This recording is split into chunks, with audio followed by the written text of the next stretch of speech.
আসসালামু আলাইকুম। আমি এখানে একটু চিকেন স্যুপ রান্না করব। তার জন্য এখানে নিয়ে নিলাম ক্যাপসিকাম, গাজর, বরবটি, আলু আর আদা রসুন আর গোলমরিচের গুঁড়া মাখিয়ে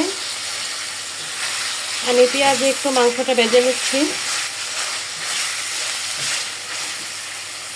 আমার স্যুপের চিকেনটা ভাজা হয়ে গেছে। আমি এখন সবজি শক্তগুলোকে দিয়ে দিচ্ছি।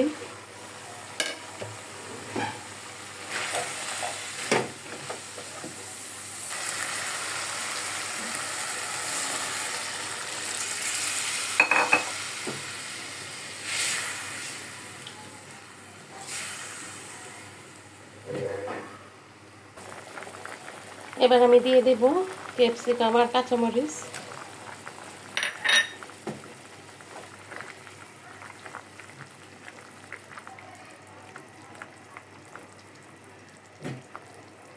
আমার স্যুপটা কিন্তু হয়ে গেছে, আমি নামিয়ে ফেলেছি।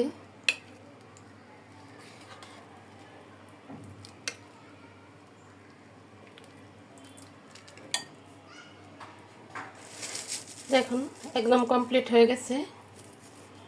দিয়ে দিচ্ছি একটু ধনিয়া পাতা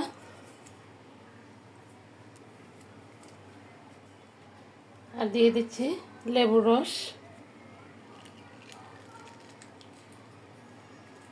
একদম কমপ্লিট হয়ে গেছে চিকেন স্যুপ। সবাই দেখে বলবেন কেমন হয়েছে। সবাই ভালো থাকবেন। আসসালামু আলাইকুম।